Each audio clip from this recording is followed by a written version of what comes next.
ভারতের স্বাধীনতা সংগ্রামের ক্ষেত্রে বন্দে মাতরম সঙ্গীত মুক্তির মন্ত্র হিসেবে পরিগণিত হয়েছিল। বঙ্গভঙ্গের প্রতিবাদে জাতীয়তাবোধ সৃষ্টি, একতা এবং শাসকের বিরুদ্ধে দেশজুড়ে জনগণের যে প্রতিবাদ তা উচ্চারিত হয়েছিল বলে জানালেন মুখ্যমন্ত্রী মানিক সাহা। বন্দে মাতরম সঙ্গীতের রচয়িতা সাহিত্য সম্রাট বঙ্কিমচন্দ্র চট্টোপাধ্যায় 1875 সালের 7 নভেম্বর তিনি এই দেশপ্রেমমূলক গানটি রচনা করেন। সে রচনার আজ 150 বছর পূর্তি পালনের সূচনা উপলক্ষে সারা দেশে শ্রদ্ধার সঙ্গে পালিত হচ্ছে নানা অনুষ্ঠান।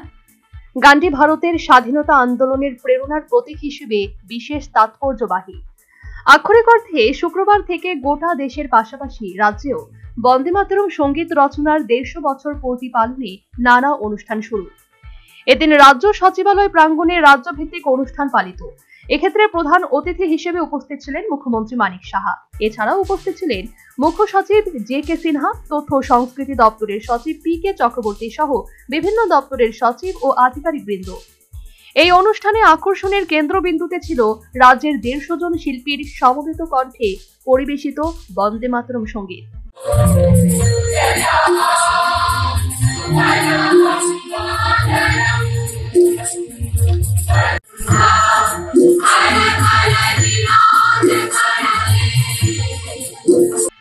শুরুতে দেশমাতৃকার প্রতিকৃতিতে অন্যান্য অতিথিদের সঙ্গে নিয়ে মুখ্যমন্ত্রী মানিক সাহা শ্রদ্ধা নিবেদন করেন। দেশাত্মবোধকতার আবহে অনুষ্ঠিত এই আয়োজনে মুখ্যমন্ত্রী নিজ ভাষণে বলেন, ভারতের স্বাধীনতা সংগ্রামের ক্ষেত্রে বন্দে মাতরম সঙ্গীত মুক্তির মন্ত্র হিসেবে পরিগণিত হয়েছিল। ধীরে ধীরে এই রাষ্ট্রীয় গানের জনপ্রিয়তা বাড়তে থাকে এবং স্বাধীনতা সংগ্রামের কাছে মুক্তির যে মন্ত্র হিসাবে পরিগণিত হয়।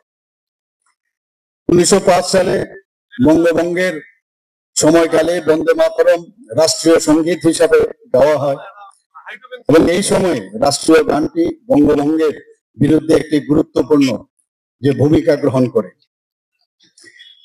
1907 সালে ম্যাডাম বিকাজি কামা, who was one of the prominent figures in the Indian independence, যিনি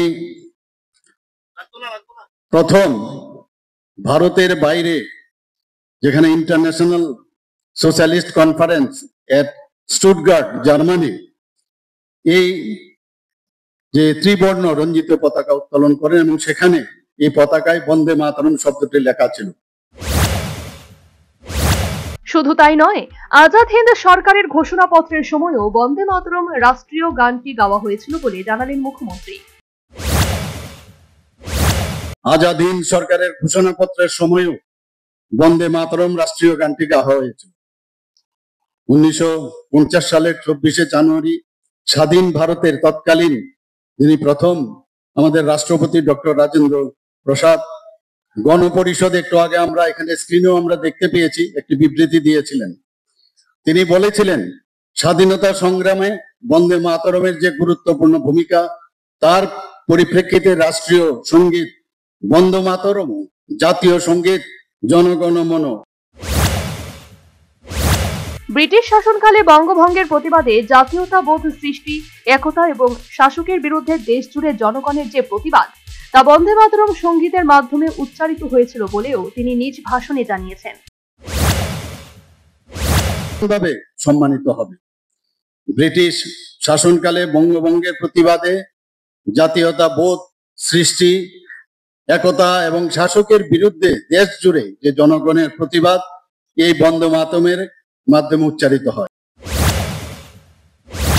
সর্বোপরি গোটা দেশের পাশাপাশি রাজ্যেও বন্দে মাতরম সঙ্গীত রচনার 150 বছর পূর্তি উপলক্ষে দেশাত্মবোধকতার আবেশে নানা অনুষ্ঠান ও বিভিন্ন কর্মসূচি পালনের উদ্যোগ গ্রহণ করা হয়েছে। এরই অঙ্গ হিসেবে শুক্রবার রাজ্য সচিবালয় প্রাঙ্গণে অনুষ্ঠিত হল এই রাষ্ট্রীয় সঙ্গীতের রচনার 150 বছর পূর্তি পালনের সূচনার মূল অনুষ্ঠান। ভারতের স্বাধীনতা সংগ্রামের ক্ষেত্রে বন্দে মাতরম সঙ্গীত মুক্তির মন্ত্র হিসেবে পরিগণিত হয়েছিল এবং বঙ্গভঙ্গের প্রতিবাদে জাতীয়তাবোধ সৃষ্টি, একতা এবং শাসকের বিরুদ্ধে দেশ জুড়ে জনগণের যে প্রতিবাদ তা এই বন্দে মাতরম সঙ্গীতের মাধ্যমে উচ্চারিত হয়েছে বলে জানালেন মুখ্যমন্ত্রী Manik Saha. Bureau report, news vanguard.